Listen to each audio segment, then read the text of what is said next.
Les femmes ont toujours été des femmes de tête, des femmes d'organisation, des femmes de stratégie. Si Dieu existe, pour moi, c'est une femme. Vous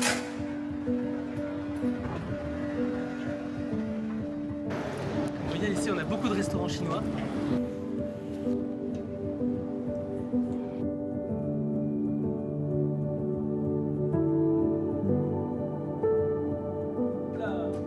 Alors, je dirais que je suis un collectionneur, voyageur et un conteur. Depuis tout petit, j'ai collectionné les cailloux, les coquillages, les pierres précieuses. Je bois beaucoup de café.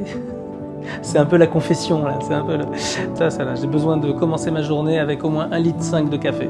Si j'ai pas bu 1,5 litre, je peux pas démarrer ma journée.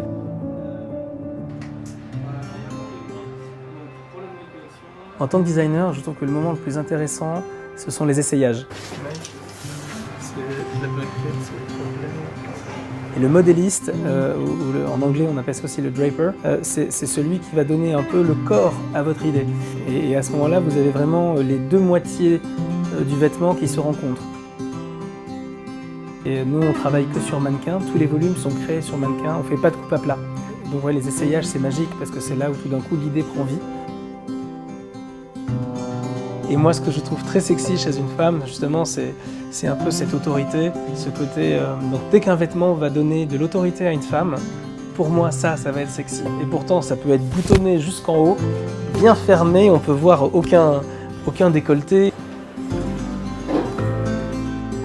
Et je repense souvent à une citation, je ne sais pas si c'est une vraie citation, mais en tout cas, on fait dire à Catherine Deneuve, ce qui est sexy chez une femme, c'est la virilité. Et c'est vrai que c'est toujours assez troublant, mais ça déclenche quelque chose d'assez fascinant. Et c'est vrai que moi j'emprunte beaucoup au vestiaire masculin, le vestiaire militaire, le vestiaire aussi du travail, le vestiaire ouvrier. Et c'est vrai que quand on met une femme dans ces vêtements-là, on n'est pas dans du décolleté, on n'est pas dans de la mode italienne très... et ben c'est sexy.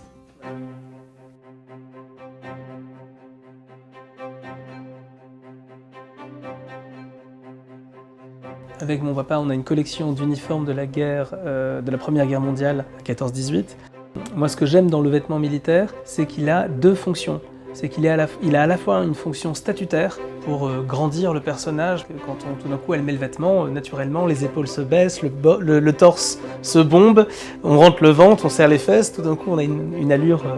Et en même temps, il a une fonction très fonctionnelle.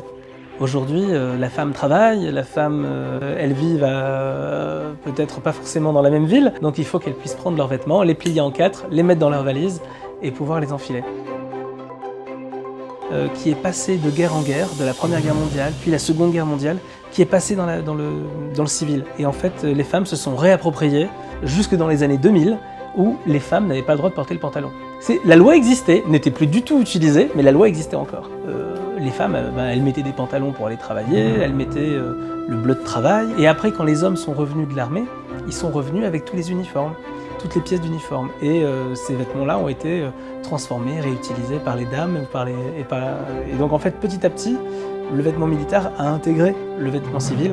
Et c'est un mouvement qui est super intéressant, de réappropriation de vestiaire. Mais c'est pour ça qu'en fait, le vêtement militaire est si inspirant et si passionnant. Comme le vêtement utilitaire d'ailleurs, le vêtement de travail est passionnant.